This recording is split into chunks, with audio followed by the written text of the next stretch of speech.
बाद आपसे पिछली बार पटना में 5 मई 2022 को मेरी मुलाकात हुई थी। तब मैंने जन सुराज अभियान की शुरुआत की घोषणा की थी। उसके 3 उद्देश्यों की चर्चा करी थी। आज उसके करीब 2.5 वर्ष हो गए और उसका एक महत्वपूर्ण पड़ाव 2 अक्टूबर 2024 को पूरा होने जा रहा है। जैसा कि आप में से कुछ साथियों को याद होगा, यात्रा के 3 उद्देश्य बताए गए थे। यात्रा में हम लोगों ने कहा था, पहला उद्देश्य ये है कि बिहार के गांव-गांव जाकर लोगों को ये बताना, समझाना कि किस तरह से वो अपने और अपने बच्चों की जिंदगी को सुधार सकते हैं।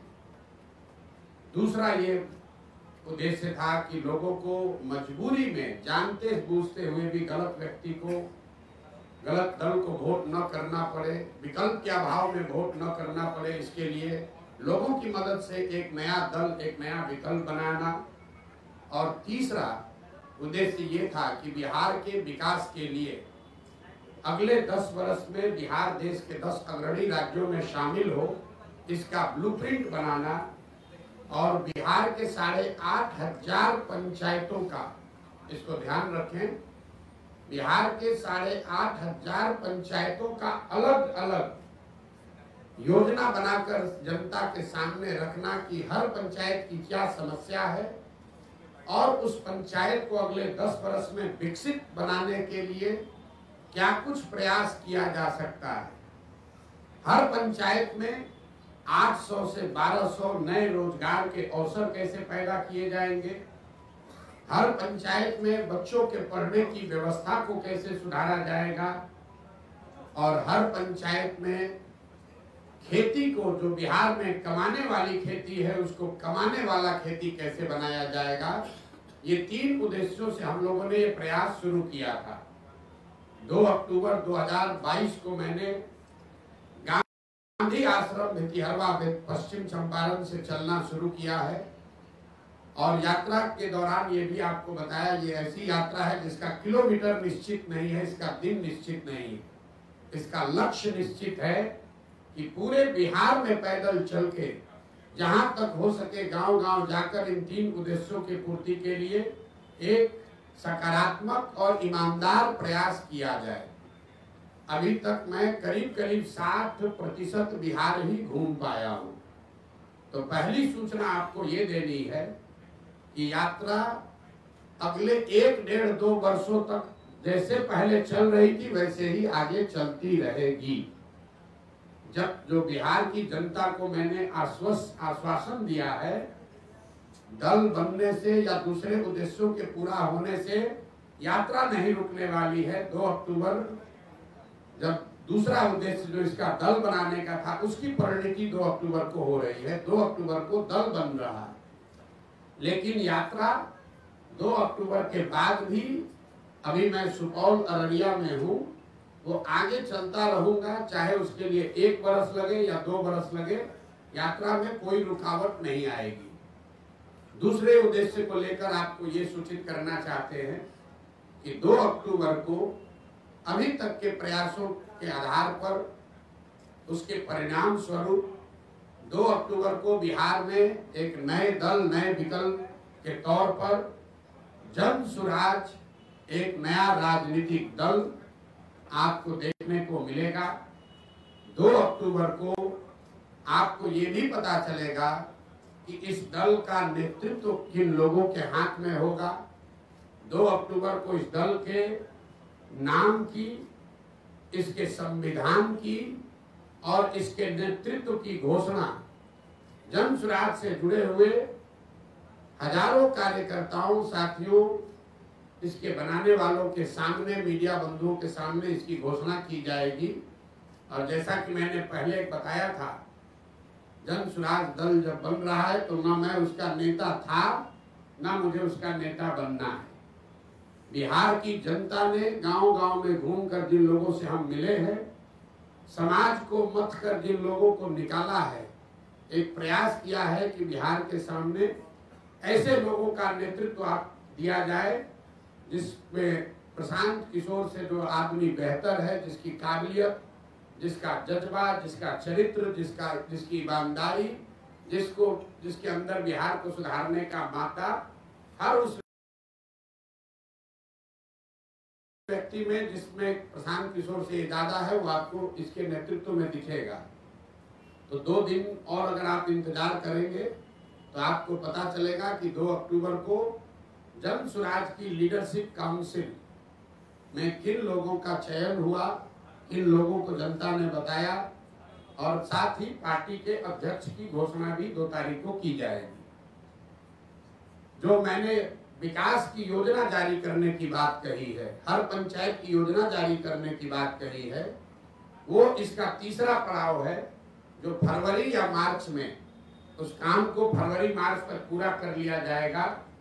और पटना के गांधी मैदान से आपके सामने, आपके माध्यम से जनता के सामने, बिहार की जनता के सामने बिहार के अगले 10 साल के विकास का, बिहार के हर पंचायत के विकास का मॉडल और पूरा खाका यहाँ पर रखा जाएगा, जिसमें हम सिर्फ आपको ये नहीं बताएंगे कि बिहार से पलायन रुक जाएगा, आपको ये भी बताया जाएगा कि वो पलायन को कैसे रोका जा सकता है, ताकि उस योजना को आप पढ़ें, उसको देखें, उस पर चर्चा करें, उस पर सवाल उठाएं, और अगर आपको उस योजना में विश्वसनीयता दिखे तभी उसको आप अपनाएं।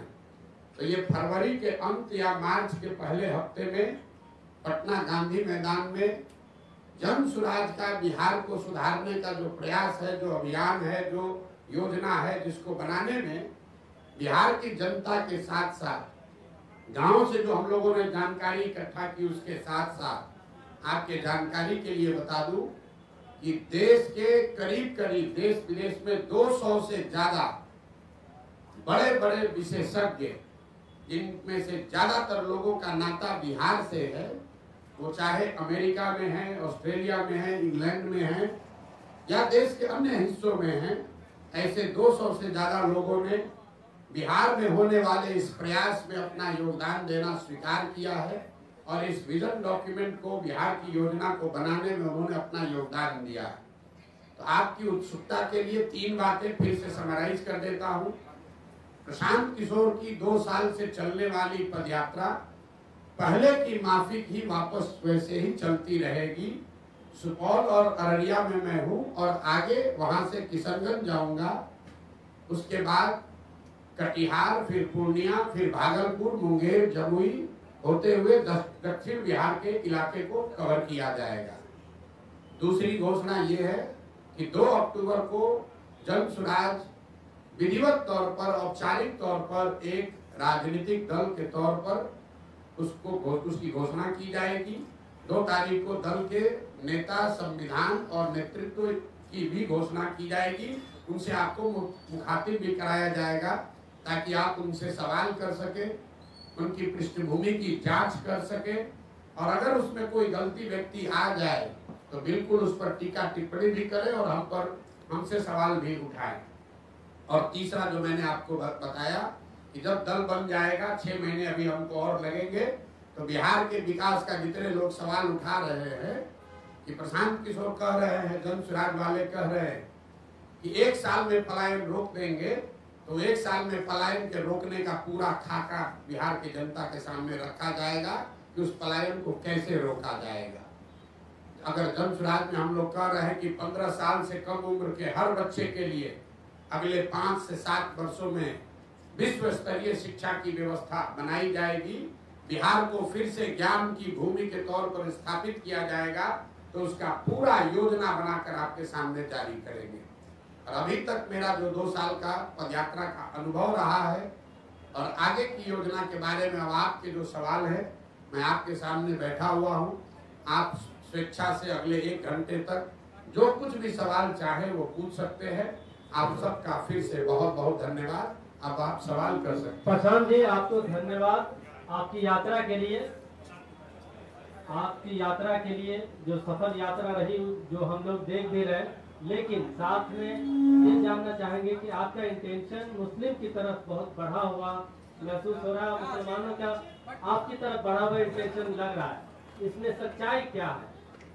मेरा झुकाव बिहार की जनता के प्रति है, बिहार की जनता के प्रति झुकाव है।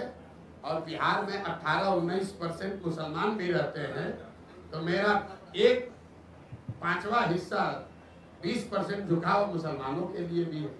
अगर जन सुराज में 100 लोग अगर आकर इसको साथ में बना रहे हैं, तो उसमें 20% मुसलमान की भी भागीदारी, हिस्सेदारी होनी चाहिए।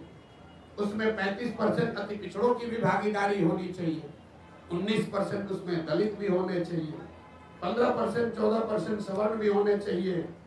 15% यादव समाज के लोगों का भी भागीदारी होगी, और बाकी जो समाज है उनकी भी। हम लोगों ने ये कहा है कि जिसकी जितनी संख्या है उसको उतनी भागीदारी दी जाएगी। तो पत्रकारों ने ये समझ लिया कि ये तो पहले से जो दल कह रहे हैं वही बात प्रशांत किशोर कह रहे हैं। नहीं, आप इस बात को समझ लीजिए, जन सुराज में जगह पाने का एक और एकमात्र क्राइटेरिया है काबिलियत। बिना काबिलियत के आप जन सुराज में कोई जिम्मेवारी की जगह नहीं पा सकते हैं। लेकिन अगर जगह है 100 और 1000 आदमी काबिल हैं, तो कैसे उन 100 का बंटवारा होगा? उसके लिए मैंने कहा कि हर काबिल आदमी किसी न किसी जाति या समाज का है, और हर समाज में काबिल आदमी है। तो जन सुराज का ये प्रयास है कि हर समाज के काबिल आदमी को ढूंढ कर निकाला जाए, और उस समाज की जितनी संख्या है उस समाज के उतने काबिल लोगों को जन सुराज में शामिल किया जाए। तो जो जन सुराज की लीडरशिप काउंसिल बनी है, जिसकी घोषणा 2 तारीख को होगी, उसमें आपको दिखेगा कि 20 लोगों की अगर काउंसिल है तो 5 लोग उसमें आपको मुसलमान दिख सकते हैं। लेकिन वो इसलिए नहीं 5 होंगे कि वो 5 मुसलमान हैं, वो इसलिए होंगे कि वो 5 सबसे काबिल व्यक्ति हैं जो मुसलमान भी हैं। उसमें 5 दलित समाज के लोग भी होंगे, लेकिन वो इसलिए नहीं होंगे कि वो दलित समाज के हैं, वो इसलिए हैं कि वो बिहार के सबसे काबिल चरित्रवान लोग हैं, जिनको समाज ने चुना है, जो दलित भी है। उसमें 15% लोग यादव समाज के भी होंगे। वो इसलिए नहीं होंगे कि वो यादव है, वो इसलिए होंगे कि वो यादव समाज, वो बिहार के सबसे काबिल यादव समाज के लोग हैं। और यही तो 2 बरस से हमारा आपको ये वादा है, बिहार की जनता को जो हमने वादा किया है कि ईमानदारी और शुद्धता में कमी नहीं आएगी। बाकी आप हमसे कुछ भी गलती हो सकती है, इस प्रयास के ईमानदारी और शुद्धता में कमी नहीं आएगी। और उसका पहला पैमाना, पहला कसौटी था कि मैं पैदल चल रहा हूं कि नहीं। आप में से कई लोगों ने कहा कि पैदल चलने से क्या होता है, प्रशांत किशोर तो बिजनेसमैन है, कितना दिन चलेगा। लेकिन मेरा बड़ा से बड़ा विरोधी भी ये नहीं कह सकता है कि 2 साल से मैंने ईमानदारी से अपना चलना पूरा किया है कि नहीं। गांव में ही रहे हैं, गांव में चले हैं। और इसी बिहार में जहां मुखिया बन जाने के बाद भी आदमी कहने लगता है कि हमको बहुत, हमारे जान पर खतरा है, बिहार में जान का खतरा है, बिना बाहुबल के राजनीति नहीं कर सकते हैं। आप में से जिन लोगों ने भी जन सुराज की यात्रा देखी है, इतनी बड़ी व्यवस्था है, लेकिन इसमें एक सिपाही और हवलदार ना पहले दिन था, ना आज है, ना आगे होगा। मैं गांव के सरेहों में ही सोया हूं, और आज तक ये बिहार की जनता की काबिलियत है, उसका कैरेक्टर है कि मैं आपको कैमरे पर बता रहा हूं। चाहे जिस किसी समाज के गांव में मैं गया हूं, मुझे लोगों ने उतना ही सम्मान दिया है, प्यार दिया है। मुझे किसी कुत्ते ने भी नहीं काटा है आज तक। 2 बरस से हम लोग पैदल चल रहे हैं। तो जितने लोग कहते हैं कि राजनीति के लिए बाहुबल चाहिए, तो हम लोगों ने ये करके दिखाया है कि बिहार में आपको राजनीति करने के लिए बाहुबल नहीं चाहिए। दूसरी कसौटी इसकी ये होगी कि मैंने कहा था कि मैं इसका नेता नहीं बनूंगा। लोगों ने कहा अरे अभी तो कह न रहे हैं, देखिएगा यही बनेंगे। तो 2 तारीख को आपको दिखेगा कि प्रशांत किशोर जब तक पदयात्रा जो कर रहे थे वही वापस 2 के बाद भी करते नजर आएंगे। 2 तारीख को नया नेतृत्व बिहार से घोषित कर देंगे।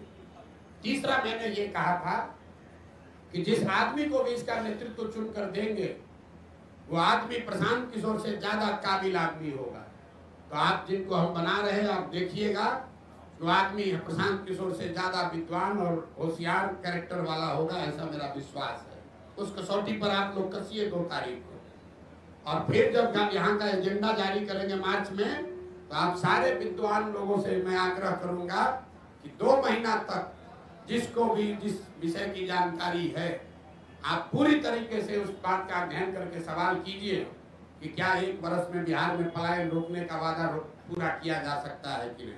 कोई बात बिना जांचे परखे नहीं करना, हमारे कहने पर नहीं, हमारी कथनी पर नहीं, हमारी करनी पर आपको भरोसा करना है। अगर उस करनी के द्वारा हम आपका विश्वास अर्जित कर पा रहे हैं तो बात को का समर्थन कीजिए। अगर हमारे कथनी और करनी में फर्क है तो मैं आपको सामने से कह रहा हूं कि सबसे ज्यादा मेरा बकिया उधेड़ी है। एक और चीज, 1 मिनट, किसी ने यहाँ कहा कि प्रशांत किशोर एसी वाला टेंट लगाकर चलते हैं। तो प्रेस कॉन्फ्रेंस हमने टेंट में इसलिए रखा है कि इसी टेंटों में हम लोग 2 साल से रह रहे हैं। तो मैं चाहूंगा कि यहाँ आप ये प्रेस वार्ता के बाद इस टेंट का मुआयना भी कीजिए और बिहार में जो भी अपने को जमीनी नेता मानता है मैं उसको चुनौती दे रहा हूं कि इसमें 7 दिन रहकर पैदल चल के दिखाओ, तब बताते हैं कि तुम्हारा कितना कैरेक्टर है और कितना जमीन पर काम कर सकते हैं।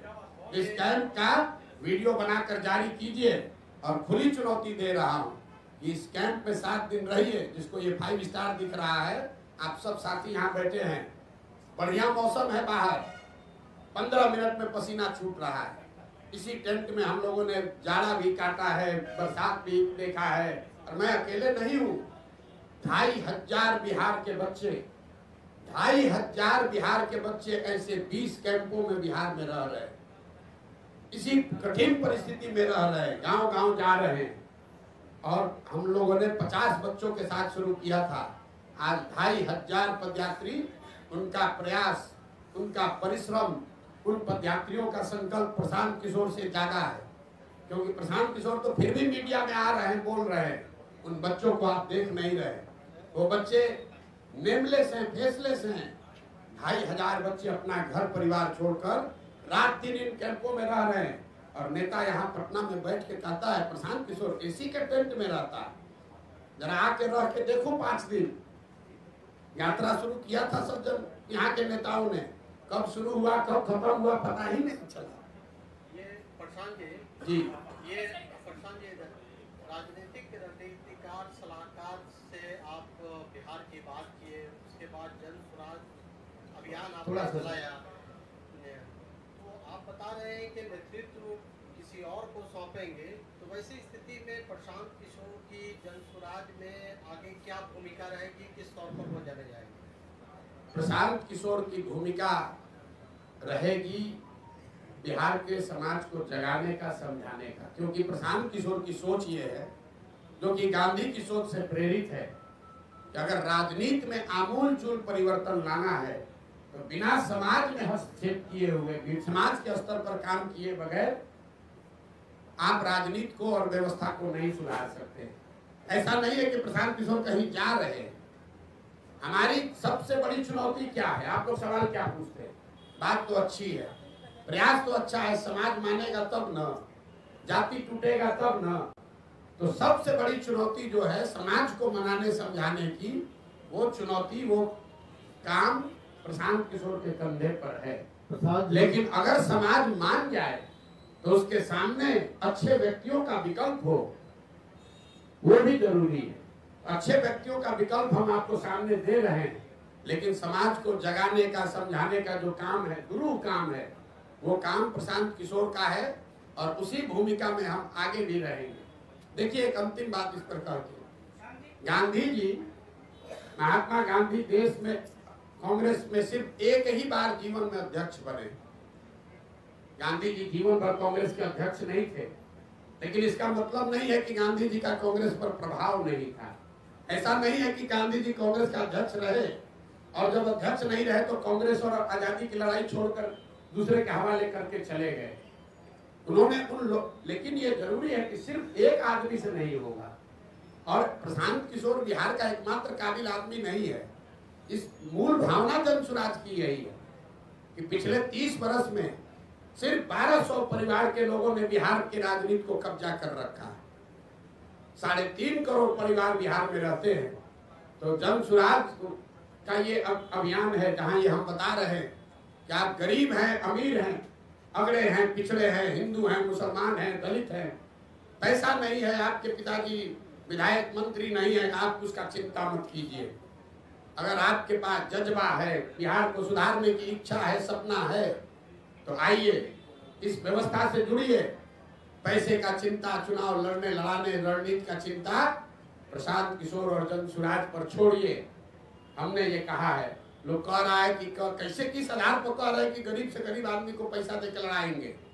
मेरे भाई, गरीब को पैसा देकर लड़ाने की बात कह रहे हैं तो आपको गलत लग रहा है, और आप पैसा लेकर चुनाव लड़ाते हैं तो आप सही अपने को बता रहे हैं। तो हम बिहार की जनता पर छोड़ते हैं कि किसका विकल्प सही है। जो लोग पैसा लेकर टिकट देते हैं, चुनाव लड़ाते हैं, उनका विकल्प अच्छा है कि जनसुराज जो कि कह रहा है कि गरीब से गरीब आदमी भी ईमानदार है तो उसको लड़ाने का खर्चा समाज से जमा करके जनसुराज देगा, ताकि किसी नेता को वोट खरीदने के लिए ये पैसा न खर्च करना पड़े। किसी नेता के पास ये कहने का आधार न हो कि हमने चुनाव में 5 करोड़ रुपया खर्चा किया इसलिए हम चोरी करेंगे, इसलिए हमको ठेका चाहिए।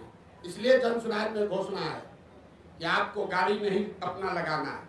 हमारी गाड़ियां चल रही है जनसुराज की, लोग कह रहा है इतना पैसा कहाँ से आ रहा है। गाड़ियां इसलिए चल रही हैं कि आप समाज से पैसा वसूली मत करो, गाड़ी हम दे रहे हैं, तुम काम करो। अगर आप खेत में मजदूर हैं, अति पिछड़ा समाज के हैं, दलित हैं, सवर्ण समाज के हैं, गरीब हैं, आपके पास क्षमता है, आप राजनीति नहीं कर पाते हैं क्योंकि आपके पास पैसा नहीं है। आपको घर में मजदूरी करनी है, अपने बच्चों का पेट पालना है, आप में क्षमता ज्यादा है लेकिन आप राजनीति नहीं कर सकते। जनसुराज कह रहा है तुम राजनीति करना चाहते हो, हम साधन देते हैं, राजनीति करो, ताकि ये परिवारों का दबदबा खत्म हो और धर्म के आधार पर, जात के आधार पर जो लोग ठेकेदारी कर रहे हैं, ठेकेदारी कर रहे हैं, इनका वर्चस्व खत्म किया जाए। प्रशांत जी, आप अच्छे लगता है, अच्छे सामाजिक कार्यकर्ता हम लोग देख रहे हैं, चौथा दुल्हन में है जेपी के बाद, हमें लगता है कि आप कुछ कीजिएगा बिहार में। ये बताइए नीतीश जी पे क्या खूबी और खराबी हो गई जो आप उनको छोड़ दिए, और अभी तो लाए थे उसको? नहीं, नीतीश जी को हम नहीं लाए थे। नीतीश जी को 2005 में बिहार की जनता लेकर आई थी। आपका ये सवाल ठीक है कि जिस बिहार में हमने नारा दिया बिहार में बहार हो, नीतीश कुमार हो, आज हम उनके विरोध में क्यों खड़े, ये जायज सवाल है। 2000 यहाँ बैठे हुए हर व्यक्ति और आपके जरिए बिहार की जनता को ये बताना चाहते हैं कि 2014 के नीतीश कुमार और 2024 के नीतीश कुमार में जमीन आसमान का फर्क है। 2014 में जिस नीतीश कुमार की हमने मदद की थी, उसकी छवि बिहार में सुशासन बाबू की है, ऐसे प्रशासक की है जो बिहार को सुधारने के लिए प्रयास कर रहा है। बिहार बहुत अच्छा नहीं हुआ था, लेकिन सुधार की एक प्रक्रिया शुरू हुई थी, लोगों का एक विश्वास बनना शुरू हुआ था कि बिहार में भी शायद सुधार हो जाए। आज जिस नीतीश कुमार का मैं विरोध कर रहा हूं, वो नीतीश कुमार है जिसके लिए गांव-गांव में लोग कह रहा है कि भैया बिहार में लालू का जंगल राज, अपराधियों का जंगल राज देखे थे, ये नीतीश का जो राज है ये अधिकारियों का जंगल राज है। यहाँ बैठा हुआ हर पत्रकार जानता है कि ये पूरी व्यवस्था, पूरा सरकार चंद अधिकारी, कोई विधायक मंत्री भी नहीं चला रहा है। आपको कैमरे पर कह रहे हैं, कोई विधायक मंत्री नहीं चला रहा है, चंद अधिकारी, वो भी सेवानिवृत्त अधिकारी सलाहकार बनकर बैठ गए और पूरे 13 करोड़ लोगों के भाग्य विधाता बनकर बैठ गए हैं। ना वो उनका नौकरी है, नौकरी से रिटायर हो चुके हैं, जनता ने उनको चुना नहीं है, और पूरे बिहार को 4 अधिकारी मिलकर चला रहे हैं। नाम आपको पता है, नाम लेकर हम उनको ग्लोरीफाइड नहीं कर रहे हैं, लेकिन आपके जरिए जरूर बताना चाह रहे हैं कि 13 करोड़ बिहार के लोगों का भविष्य सेवानिवृत्त 4 अधिकारी मिलकर नहीं तय कर सकते हैं। बिहार की जनता को इतना मूर्ख मत समझिए, चुनाव आने दीजिए, कोई नहीं बचने वाला। प्रशांत जी, एक सवाल है, प्रशांत जी, अरे सुन लीजिए, मैंने एक पहलू बताया तो उस प्रशासक का मैं विरोध कर रहा हूं जिसने पूरे बिहार की जनता का भविष्य 4 सेवानिवृत्त अधिकारियों के हाथ में कर छोड़ दिया है। जिस नीतीश कुमार की 2014 में मैंने मदद की थी उसमें राजनीतिक मोरालिटी थी। नीतीश कुमार गैसल पश्चिम बंगाल में, आप में से कुछ लोगों को याद होगा, एक रेल दुर्घटना हुई थी। नीतीश बाबू तब रेल मंत्री थे, 200 से ज्यादा लोगों की मृत्यु हुई। नीतीश कुमार ने रेल मंत्री पद से वाजपेयी की सरकार में इस्तीफा दिया था। मैंने उस नीतीश कुमार की मदद की थी। आज जिस नीतीश कुमार का विरोध कर रहा हूं वो नीतीश कुमार है कि कोरोना के काल में हजारों लोग मर गए, उनकी मृत्यु हो गई, लाखों बच्चे, पूरे कोरोना से पूरे देश में संकट आया, लेकिन जितना कष्ट बिहार के लोगों को हुआ उतना कष्ट किसी को नहीं हुआ। लाखों बच्चे बिहार के रोड पर मारे मारे फिर रहे थे और आपको मालूम है नीतीश कुमार बंगले से नहीं निकले, इसलिए नीतीश कुमार का विरोध कर रहे हैं। तीसरा, नीतीश कुमार का इसलिए विरोध कर रहे हैं कि 2015 में 14 में नीतीश कुमार चुनाव नहीं हारे थे। लोकसभा में उनके दल को चुनाव लोगों ने हराया था, उनके दल को 2 MP मिला था। नीतीश कुमार के पास 117 विधायक थे, उनको बहुमत था, फिर भी उन्होंने पद छोड़कर मांझी जी को मुख्यमंत्री बनाया था कि भाई जनता का विश्वास हम पर नहीं है तो दूसरे को मुख्यमंत्री बनना चाहिए। आज उस नीतीश कुमार की मैंने मदद की थी। आज जिस नीतीश कुमार का विरोध कर रहे हैं वो नीतीश कुमार है जो चुनाव हार गया है। 243 के विधानसभा में 42 विधायक जीता है इस आदमी का, और कभी लालटेन पर लटक कर, कभी कमल पर बैठकर ये आदमी राज कर रहा है। जिस दिन परिणाम आपके सामने खुलासा कर रहे हैं, जिस दिन 2020 का चुनाव का परिणाम आया, नीतीश कुमार अपना फोन का रिकॉर्ड जारी करे, कम से कम 3-4 बार हमसे बात किया। इस शख्स ने 3-4 बार हमसे बात किया। हमने इनको सलाह दिया कि आपको 42 विधायक आया है, मत बनिए मुख्यमंत्री, ये जनता के आदेश का उल्लंघन होगा। 6 बजे तक आप लोगों को भी जानकारी होगा, शाम में 6 बजे तक कहते रहे नहीं बनेंगे, और 6:30 बजे फिर वही जाकर मुख्यमंत्री बन गए। इस नीतीश कुमार का विरोध कर रहा हूं। तो अच्छे प्रशासक का समर्थन किया था, नैतिकता वाले राजनेता का समर्थन किया था, बिहार को सुधारने वाले व्यक्ति का समर्थन किया था। जिसका विरोध कर रहा हूं वो उसका विरोध है जो कि जिसकी एक ही प्राथमिकता बची है, किसी भी तरीके से फेविकॉल लगाकर कुर्सी पर बैठे रहो, बिहार का जनता का जो होता है होने दो। आपने कहा कि आपका जो मुकाबला है वो एनडीए से है, आरजेडी को आप कोई मुकाबला नहीं मानते हैं, तो क्या आपको नहीं लगता कि कहीं आपका ये बयान आप पर बैकफायर भी हो सकता है, क्योंकि कहीं ना कहीं एक खास वोट बैंक पर आपकी भी नजर है अगर इस स्टेटमेंट को हम देखें तो? नहीं, आप ये भाई इसके लिए कोई आपको बहुत ज्ञानी होने की जरूरत नहीं है। आप 2005 से जब से एनडीए बना है उसके बाद से आरजेडी की कोई ताकत रही नहीं है। 2005 से आप आगे का इलेक्शन का आंकड़ा उठाकर देख लीजिए तो आरजेडी को कभी, आरजेडी या उनके द्वारा बनाए गए गठबंधन को कभी जीत नहीं मिली है। महागठबंधन का एक अपवाद छोड़ दिए जिसमें हम लोगों ने मदद की थी, उसमें भी आरजेडी जूनियर पार्टनर ही था। नीतीश जी के चेहरे पर चुनाव लड़ा था, आरजेडी के नाम पर चुनाव नहीं लड़ा गया था। और अभी का लोकसभा का चुनाव देख लीजिए, इस लोकसभा चुनाव में 176 विधानसभा में भाजपा और एनडीए को बढ़त है। तो हमारा अगर मुकाबला है तो जो 176 में आगे है उससे मुकाबला होगा कि जो 50 सीट में आगे है उससे मुकाबला होगा। तो ये तो हमारे आकलन का विषय नहीं है, ये तो फैक्ट है। किसने कह दिया आपको? भाई ऐसा है, अब अपने हिसाब से कहिएगा क्या लोकसभा में कितना सीट है आरजेडी को? 2014 में आरजेडी को 5 से कम सीट था, 2014 में 0 सीट था, 2019 में 4 सीट मिला। और आप लोग बता रहे हैं बाप रे कितना बड़ा दल है आरजेडी। आरजेडी, एक बात ध्यान रखिए आप लोग, आरजेडी अपने दम पर, लालू जी से बहुत बड़े नेता हैं, लेकिन लालू जी अपने दम पर बिहार जीवन में सिर्फ एक ही बार जीते हैं, एक ही बार जीते हैं। दोबारा बिहार की जनता ने लालू जी को बहुमत नहीं दिया है। तो एक बड़ा दल का ढोंगा बिहार के दूसरे कोने में जाकर बताइएगा, हमको मत समझाइए। कितना उनको दम है वो हमको मालूम है। और वो दम का आधार क्या है?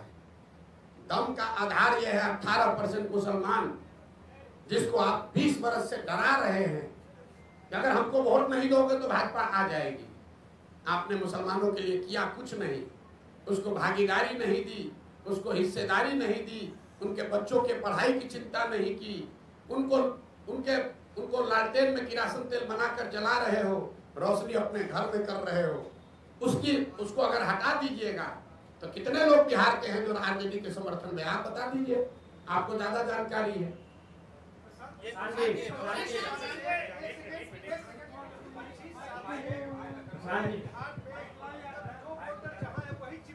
जी 25 साल से जो वोटर जहाँ है वही चिपका हुआ है, या तो वो लालू जी को वोट दे रहा है या फिर नीतीश कंपनी को या भाजपा को। कि जातीय कीचड़ में फंसा हुआ इस बिहार को आपको लगता है कि जाति के? अब देखिए, आप ही के बयान को दोहरा देते थे। आपने कहा कि 25 बरस से बिहार का वोटर एक ही जगह चिपका हुआ है। अब आंकड़ों से बिल्कुल ये उलट बात आप कह रहे हैं। 2014 से पहले भाजपा यहाँ पर कोई उसका वजूद नहीं था। 14 में भाजपा नीतीश कुमार से अलग हटकर अपना गठबंधन बनाकर 30 से ज्यादा एमपी जीत गया, तो कैसे वोटर चिपका हुआ है। 84 में इसी बिहार की जनता ने कांग्रेस को पूर्ण बहुमत दिया, 89 में जनता दल को जिताया, 95 में लालू यादव को जिताया, 2000 के बाद लालू जी और किसी को गठबंधन नहीं दिया, 2014 में मोदी को जिताया, 2019 में 40 में 39 सांसद एनडीए को जिता दिया, इस बार फिर 30 दिया है। और आप कह रहे हैं कि भाजपा वोटर कीचड़ में फंसा हुआ है। अगर कीचड़ में फंसा होता तो लालू जी, कांग्रेस 84 के बाद से यहाँ 0 पर कैसे आ जाती? लालू जी 54 में 53 एमपी जीतने वाले 0 पर कैसे आ गए? नीतीश कुमार 25 एमपी को 2 एमपी पर कैसे जनता ने उतार दिया? आप एक मिनट, अरे आइए, आपकी बात पर आ रहे हैं। पहले तो ये अपना जानकारी ठीक कर लीजिए कि बिहार में स्टैटिक है, ये ऊपर से चीजें स्थिर दिखती हैं। समंदर को दूर से देखिएगा तो बड़ा स्थिर दिखेगा, नजदीक जाकर गहराई से देखिएगा तो आपको करंट फील होगा। बिहार वो भूमि है जहां 10 बरस में पूरी राजनीतिक व्यवस्था पीछे बदलती रही है। लालू जी का वर्चस्व 90 के दौर में रहा है, 2000 आते आते लालू जी का वर्चस्व खत्म हो गया। 80 के दौर में कांग्रेस थी, 90 के दौर में लालू थे, 2000 के दौर में नीतीश कुमार हैं, 2010 के दौर में भाजपा मोदी हैं। हर 10 बरस में परिवर्तन हुआ है, आप उसको देख नहीं रहे। दूसरा, आपने कहा जाति पर वोट पड़ा है, तो आप हमको बताइए, इस बार 30 को सीट मिला है एनडीए को। ज्यादातर लोगों का आकलन है कि नीतीश कुमार का तो नहीं है, मोदी के नाम पर वोट पड़ा है। आप में से जो समझते हैं कि बिहार का हर आदमी जाति पर ही वोट देता है, तो जरा गिन कर बताइए कि मोदी जी के जाति का कितना आदमी बिहार में रहता है। मोदी के जाति के कितने लोग बिहार में रहते हैं? भाजपा का, मोदी का गुनाह ये है कि जिस बिहार को जातिवादी समाज कहकर लोग हंसते हैं, अनपढ़ कहते हैं, हम लोग को बेइज्जत करते हैं, उस समाज ने जातियों से ऊपर उठकर गुजरात के एक लड़के को राजा बनाया। लेकिन मोदी जी ने पिछले 12-15 साल में बिहार के विकास के लिए हमने खुली चुनौती दे रखी है 2 साल से। एक दिन अगर मोदी जी ने बिहार के विकास के लिए एक बैठक किया हो, काम का छोड़िए, अगर आप लोग सब पत्रकार हैं, आपको भी बता रहे हैं, अगर 12-15 साल में मोदी जी ने, अगर आपने कोई खबर छापी हो कि मोदी जी ने बिहार के विकास के लिए, बिहार में शुगर मिल चालू करने के लिए, या बिहार में इंडस्ट्रियलाइजेशन के लिए, या बिहार में पलायन रोकने के लिए मोदी जी ने आज बैठक बुलाई है दिल्ली में, आप हमको खबर दिखा दीजिए।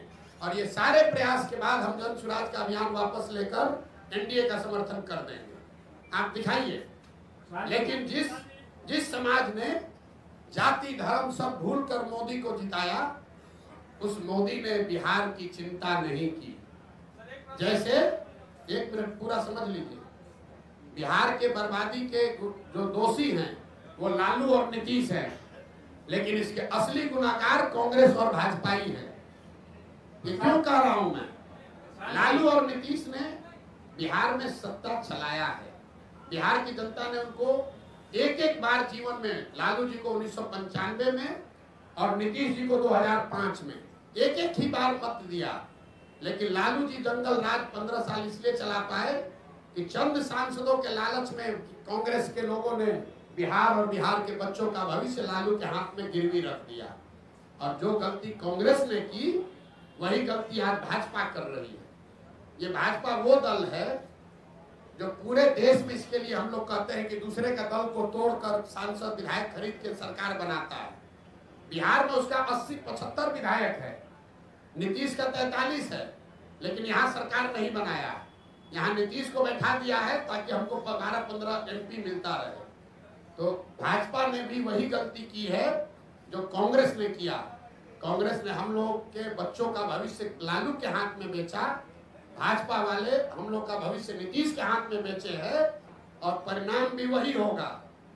जैसे कांग्रेस सिरे से बिहार में खत्म हो गई, लालू और नीतीश का कुछ भी हो, भाजपा यहाँ सिरे से खत्म हो जाएगी। नेतृत्व ऑलरेडी आप देख रहे हैं, भाजपा बिहार में नेतृत्व विहीन पहले से हो गई है, कुछ नहीं बचा है। देखिए किसको बनाए। ये बताइए, रुकिए। भाजपा के जो यहाँ अध्यक्ष बने हैं, हम आपको आपके मन से बता रहे हैं, सुन लीजिए, उसके बाद में 1 घंटा बैठे हुए। भाजपा के जो अध्यक्ष बने हैं, बिहार के किसी गांव में चल के खड़ा हो जाए, उसमें से 10% आदमी भी नहीं कह सकता है ये आदमी कौन है। ये भाजपा के नेतृत्व का देखिए स्थिति। जो भाजपा के अभी अध्यक्ष है, उसको बिहार में 10% आदमी पहचानता नहीं है कि आदमी है कौन। अब भाजपा उनके जरिए बिहार सुधारना चाहती है। ये दिखाता है, यही काम कांग्रेस ने किया था। उन्होंने अपने नेतृत्व को खत्म करके लालू के हवाले कर दिया। तो भाजपा ने अपने नेतृत्व को, उसमें भाजपा में भी जो काबिल आदमी है उसको सबको हटा के और ऐसे लोगों को दिया है जो नीतीश का झोला ढोते रहे, उसके पीछे चलते रहे। आपकी काबिलियत के पैमाने पर दूसरे नाकाबिल कैसे हो जाते हैं?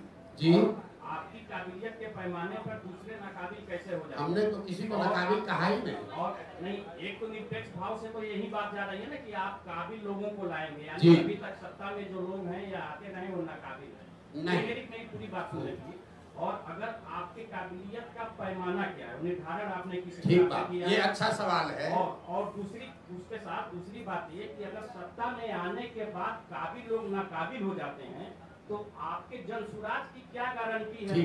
और अगर गारंटी नहीं है तो बिहार की जनता एक छल के लिए और क्यों ठीक मजबूर? 3 सवाल आपके जवाब दे रहा हूँ। पहला, इन्होंने कहा कि आप कह रहे हैं कि काबिल आदमी को लाएंगे मतलब दूसरा नाकाबिल है। ये बात नहीं है। लकीर बड़ी करने के लिए उस दूसरे को काटना जरूरी नहीं है, उससे लंबी लकीर खींची जा सकती है। तो जिसको जन स्वराज का नेतृत्व दे रहे हैं, इसका पहला पैमाना ये है कि उस आदमी को आप जो जन स्वराज का अध्यक्ष बनेगा, यहाँ पर 3 बड़े पार्टियों के 4 बड़े पार्टियों के अध्यक्ष पहले से हैं। भाजपा के अध्यक्ष दिलीप जायसवाल जी हैं, जदयू के अध्यक्ष उमेश कुशवाहा जी हैं, आरजेडी के अध्यक्ष जगदानंद जी हैं और कांग्रेस के अध्यक्ष अखिलेश जी हैं। जन स्वराज का जो अध्यक्ष बनेगा उसको खड़ा कर दीजिए और 5 के सामने उसकी काबिलियत, उसका डिग्री, समाज में नजरिया और किसी भी विषय पर आप उससे बहस करा लीजिए, खुद तय कर लीजिए कि उसमें काबिल कौन है। काबिलियत का पैमाना समाज है। दूसरी बात आपने कही कि ये इसकी क्या गारंटी है कि जन स्वराज का आदमी, अगर काबिल आदमी भी गलत बन जाए। इसीलिए देश में पहली बार, ये घोषणा हमको 2 को करनी है लेकिन आपने सवाल उठाया है, देश में पहली बार किसी राजनीतिक दल ने अपने संविधान में ये लिखा है, राइट टू रिकॉल, कि अगर जो व्यक्ति जन स्वराज के टिकट पर चुनाव लड़ेगा उसको ये एफिडेविट साइन करके देना पड़ेगा लीगली कि जन स्वराज के संस्थापक सदस्य उस विधानसभा क्षेत्र के 1 तिहाई जन स्वराज के संस्थापक सदस्यों ने अगर आपके खिलाफ अविश्वास प्रस्ताव ला दिया और फिर वहां वोटिंग हुई और जन स्वराज के संस्थापक सदस्यों में आपने अगर अपना विश्वास खो दिया तो आपको रिजाइन करना पड़ेगा। ये एफिडेविट देने के बाद ही आप जन स्वराज से लड़ पाएंगे।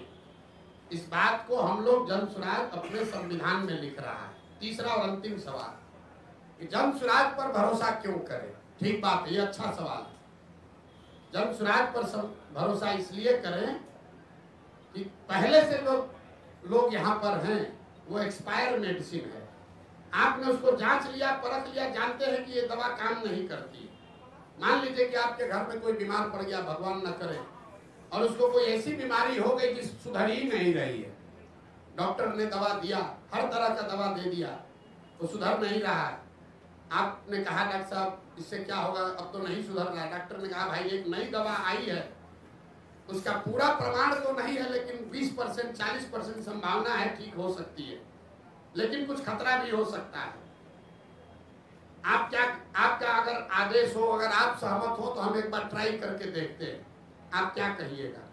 अपने परिजन को बचाने के लिए आप क्या कहिएगा कि जो 3 दवा जिसको आपने ट्राई कर लिया, जिसका फायदा नहीं हुआ, उसी पर रखिएगा, या कहिएगा कि ना भाई ना डॉक्टर साहब 20% संभावना है, लेकिन नया दवा आया है, इसको ट्राई कीजिए, शायद हमारी किस्मत, दुआ, भगवान का आशीर्वाद शायद लग जाए।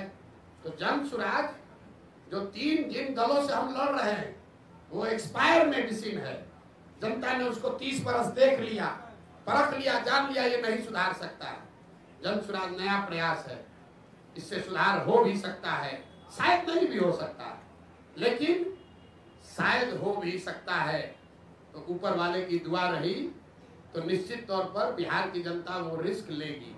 और एक अंतिम बात, हमारा अपना मानना है कि सबके जीवन में कभी न कभी सवेरा आना है। बिहार के 13 करोड़ जनता के भविष्य में भी कभी न कभी तो सुधार भगवान ने, ऊपर वाले ने लिखा होगा। हम लोग तो निमित्त मात्र है। हम तो पहले भी ये हमको समझ थी, हमने पहले प्रयास क्यों नहीं किया? प्रयास हम तब शुरू किए हैं जब ऊपर वाले की मर्जी हुई है।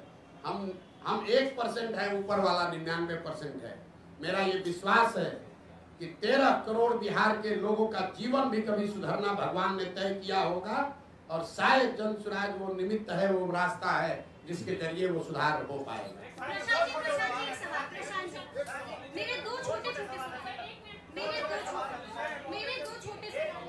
उनके भी 2 छोटे हैं, आपके भी 2 छोटे हैं।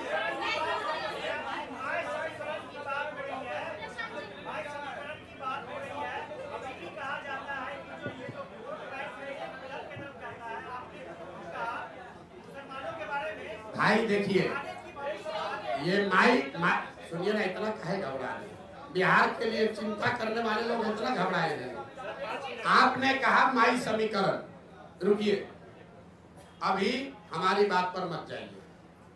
पूर्णिया रुपौली में चुनाव हुआ है, सबसे ताजा प्रमाण, जनता का प्रमाण ही सबसे बड़ा प्रमाण है। रुपौली में चुनाव हुआ, माई समीकरण की बात करने वाले आरजेडी वालों ने बीमा भारती जी को वहां उम्मीदवार बनाया। रुपौली की स्थिति से जो लोग जानकारी रखते हैं, बीमा भारती जी के अपने जाति के 35-40 हजार लोग उस विधानसभा में रहते हैं। 15,000 MY में वाई समाज के लोग, यादव समाज के लोग रहते हैं, और 45,000 वहां मुसलमान रहते हैं। तीनों मिलाइएगा तो 1 लाख हुआ। और माई समीकरण के जमींदारी का दावा करने वाले लोग, ठेकेदारी करने वाले लोगों के कैंडिडेट को 30,000 वोट आया है। दूसरा देखिए, एनडीए का अति पिछड़ा तो नीतीश जी के साथ है, तो भैया रुपौली में 1,10,000 अति पिछड़ा है, उनको कितना वोट आया? 50,000। और जीता कौन? उस व्यक्ति, वो आदमी जीता है, हमारा आदमी नहीं जीता है। जन स्वराज की बात छोड़ दीजिए, वो आदमी जीता है जिसके जाति का 5-6 हजार आदमी वहां रहता है। और आप लोग कह रहे हैं कि बिहार में माई समीकरण है, सब जाते हैं, पब्लिक सब पागल है। अरे भाई आप ये समझिए, अगर यहाँ सोना और पीतल रख दिया जाए तो आप किसी जाति के यहाँ सोना उठाइएगा कि पीतल उठाइएगा? फर्क बस इतना है कि कोई सोना दिखना चाहिए, आचार से, विचार से, व्यवहार से, कर्म से। अगर आप सोना दिखेंगे तो समाज का कोई भी ऐसा वर्ग नहीं है, कौन नहीं चाहता है कि उसका बच्चा अच्छा पढ़े? कौन नहीं चाहता है कि उसके बच्चे के शरीर पर कपड़ा हो? कौन नहीं चाहता है कि उसके बच्चे को पलायन नहीं करना पड़े? हाँ, अब ये जिम्मेवारी हम पर है, जन स्वराज पर है कि हम वो तप तपा कर सोना दिखे, वो विश्वास अर्जित करें। और मैंने कहा है कि अगर 3 बरस में विश्वास अर्जित नहीं कर पाए तो 5 वर्ष चाहे और चलना पड़े, 10 वर्ष प्रयास करना पड़े, हम पीछे नहीं हटने वाले। जब तक समाज को ये विश्वास न दिला दें तब तक ये प्रयास रुकेगा नहीं। बिहार को सुधारे बगैर मानने वाले नहीं हैं, चाहे 2 वर्ष लगे कि 10 वर्ष लगे।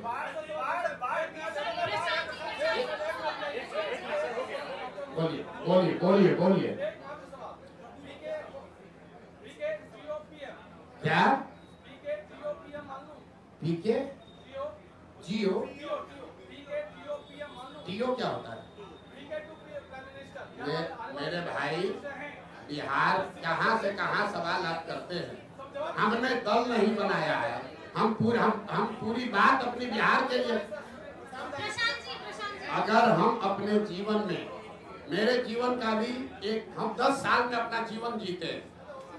10 साल हम संयुक्त राष्ट्र संघ में थे, 10 साल जो हमने काम, और जब संयुक्त राष्ट्र संघ में बुलंदी पर थे, जब वहां बुलंदी पर थे, 35 वर्ष के उम्र में संयुक्त राष्ट्र संघ में मुकाम हासिल कर लिए, तब हमने उसको छोड़ा और छोड़कर 10 वर्ष जो काम किया, जिसको आप चुनावी रणनीतिकार प्रबंधन कहते हैं, 2011 से 2021। और जब हम उस काम में चुनावी प्रबंधन रणनीतिकार जिसको आप कहते हैं उसमें बुलंदी पर थे, तो 2021 में उस काम को छोड़ दिए। अब मेरा अगले 10 साल का जीवन का एक ही लक्ष्य है, बिहार को देश के 10 अग्रणी राज्यों में शामिल कराना है। चाहे उसके लिए जो कुछ भी करना पड़े। हम देश दुनिया विश्व नहीं देख रहे हैं, एक ही चीज देख रहे हैं, बिहार की समस्या, बिहार के बच्चे, बिहार की पलायन, बिहार की अशिक्षा।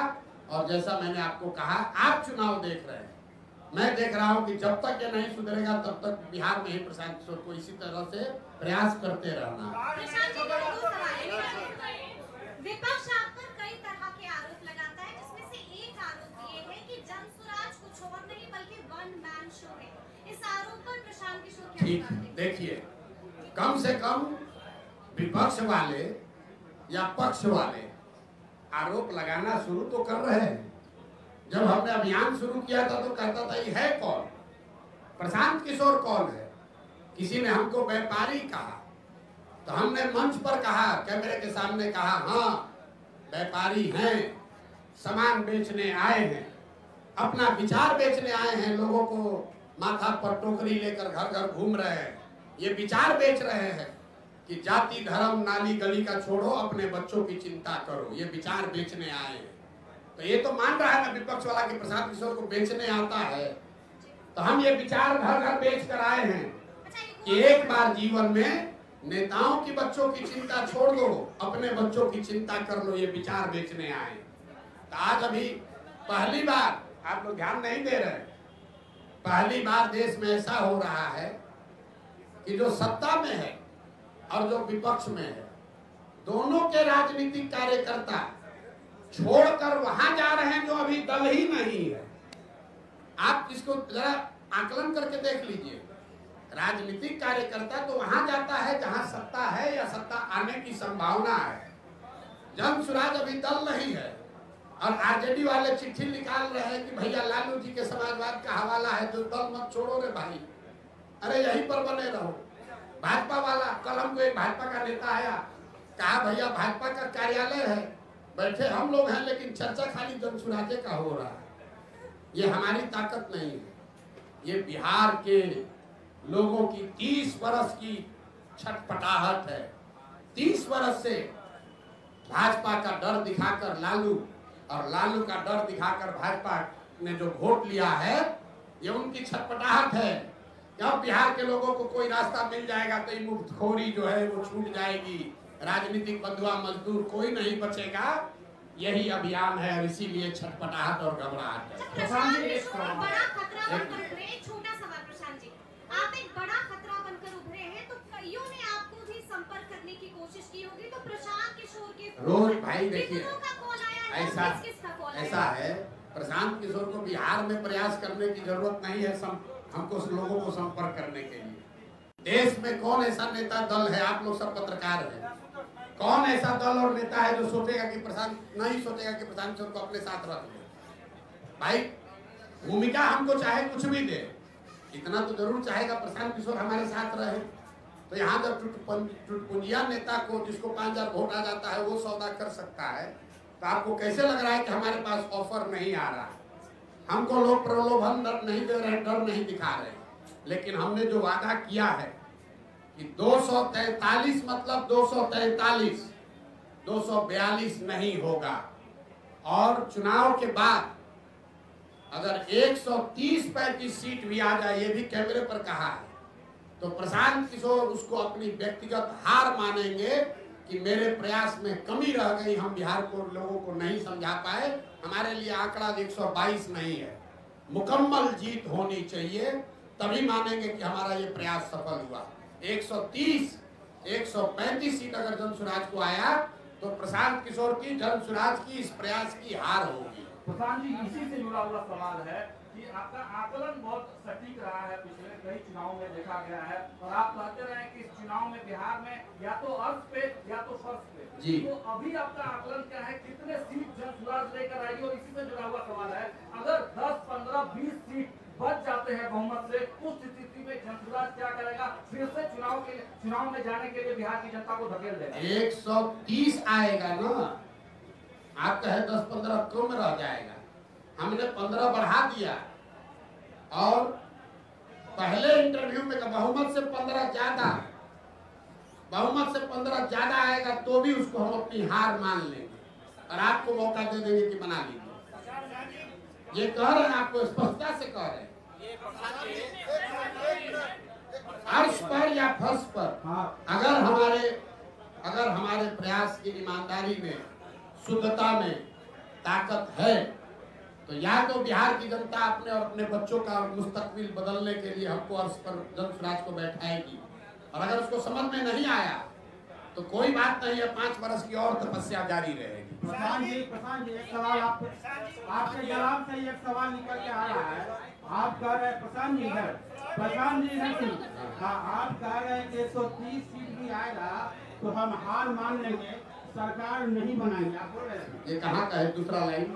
अपने से अपने लाइन में उठते हैं।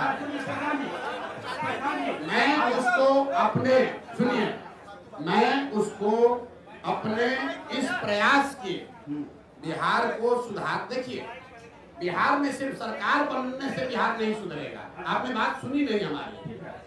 बिहार तब सुधरेगा जब यहाँ 5000 अच्छे लोग मुखिया बनेंगे।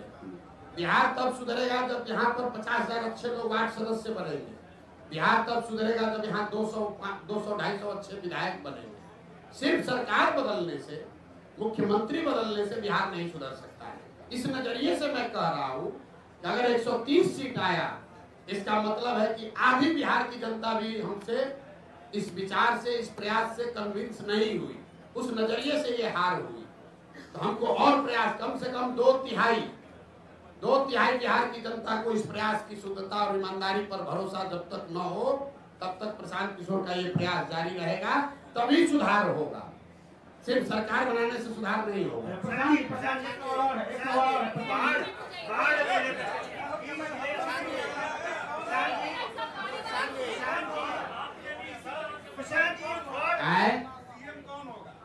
देखिए, हमने जो शुरुआत किया तो आपको बताया कि दल होगा, तो आप कहे कौन होगा? हम बोले जनसुराज होगा। फिर बोला दल का नेता कोई होगा, हमसे काबिल होगा। तो आपने फिर पूछा कौन होगा? तो हमने कहा हमसे काबिल होगा, 2 तारीख को उसका नाम चेहरा देख लीजिएगा। फिर आपने कहा कि आपका एजेंडा क्या होगा? तो हमने आपको कहा गांधी मैदान से जारी करेंगे, उसको पढ़ के संतोष कर लीजिएगा।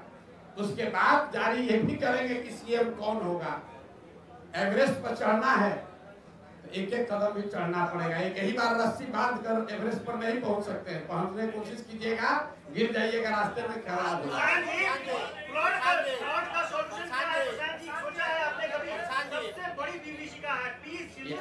आपको कुछ नहीं समझ है। इनका जरा सवाल सुनिए। इन्होंने कहा कि फ्लड की समस्या सबसे बड़ी विभीषिका यहाँ के लोगों की मानसिकता, सबसे बड़ी विभीषिका यहाँ से पलायन है। अब बाढ़ पर आ जाइए। अगर आप ध्यान से देखेंगे 50% यहाँ जमीन ऐसी है बिहार में जहां फ्लड क्या रिस्क है। 30% जमीन ऐसी है जहां परमानेंट जल जमाव है और करीब करीब 25 से 27% ऐसी जमीन है जहां सूखा है। अगर आप बिहार को भौगोलिक तरीके से देखेंगे तो जो उत्तर के तराई वाले जिले हैं, चंपारण, पश्चिमी चंपारण, पूर्वी चंपारण, शिवहर, सीतामढ़ी, मधुबनी, दरभंगा, सुपौल, अररिया, किशनगंज, ये जो ऊपर के तराई वाले एरिया हैं, यहाँ पर बाढ़ और बाढ़ के साथ साथ नदियों के कटाव का मामला है। जो मध्य के जिले हैं, गोपालगंज, सिवान, छपरा, वैशाली, समस्तीपुर, खगड़िया, बेगूसराय, इन जिलों में जब आप चलिएगा गांव-गांव तो आपको बाढ़ से ज्यादा जल जमाव की समस्या दिखेगी। हर पंचायत में, प्रखंड में हजारों एकड़ जमीन ऐसी है जहां पानी परमानेंट लगा रहता है। और जब गंगा के आप दक्षिण में आते हैं, जिसको आप दक्षिण बिहार कहते हैं, यहाँ पर सूखे की समस्या है, पानी नहीं पहुंच रहा है। तो जन सुराज का जो विजन डॉक्यूमेंट जारी होगा उसमें आप बाढ़ पर कार्यक्रम नहीं देखेंगे, उसमें आप वाटर ग्रिड की बात देखेंगे कि जहां बाढ़ है, जहां जल जमाव है और सूखा, इन तीनों का एक integrated plan, Kosi plan, Gandak plan नहीं, सोन कैनाल नहीं, एक इंटीग्रेटेड प्लान हो जिसमें बाढ़, जल जमाव और सूखे को एक तरीके से एक बार एड्रेस किया जाए।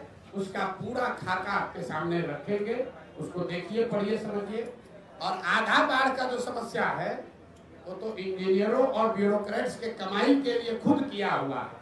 आप गांव देहात में चलिए, लोग हमको बता रहे हैं भैया जो ठेकेदार है वही जाके बांध में छेद करवाता है ताकि कटे, अब बाढ़ नियंत्रण के नाम पर पैसा आए और उसमें लूट किया जाए। तो हमको फ्लड कंट्रोल नहीं करना है, हमको यहाँ जल जो यहाँ का अभिशाप बना हुआ है, इसको बिहार की एक बड़ी ताकत में परिवर्तित करना है। और एक अंतिम बात, चाइना ने आज से सैकड़ों साल पहले ये करके दिखाया है। उन्होंने नदियों का ग्रिड बनाकर बाढ़, सूखे और जल जमाव की समस्या का समाधान निकाला है। बिहार के लिए भी ये व्यवस्था कई लोगों ने कई रिपोर्टों में ये चीज पड़ी हुई है, किसी ने वैसा प्रयास नहीं किया है। तो जन सुराज का प्रयोग, बाढ़ रोकने के लिए कोई विजन नहीं है। जल प्रबंधन, जल का समुचित उपयोग कैसे हो, बाढ़, जल जमाव और सूखे से परमानेंट छुटकारा कैसे हो, इसका विजन डॉक्यूमेंट आपको गांधी मैदान से जारी करेंगे। और हम चाहेंगे कि आप उसको पढ़िए, जरूर पढ़ के सवाल कीजिए।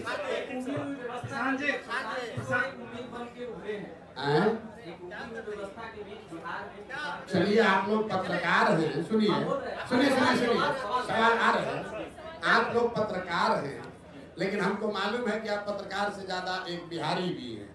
और आप सवाल कुछ भी कीजिए, सुनिए, सवाल कुछ भी कीजिए, यहाँ बैठा हुआ कोई ऐसा बिहार का बंदा नहीं है जिसके दिल में ये आस नहीं है कि शायद अगर हो जाए तो बहुत अच्छा है। आप सवाल कर रहे हैं लेकिन दिल में हमारे लिए प्रार्थना कर रहे हैं जन सुराज के लिए कि भैया अगर ये हो जाए। क्योंकि एक अंतिम बात सुन लीजिए, बिहार की जनता तो परेशान है, ये है पत्रकारों की जो दुर्दशा है।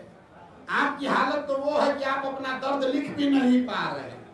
कम से कम बिहार की जनता का दर्द तो कोई लिख रहा है, आप बता रहे हैं, लेकिन आपका दर्द तो आप बता नहीं पा रहे हैं कि आपके बच्चों की क्या दशा है, आपकी सुरक्षा को लेकर क्या हालत है।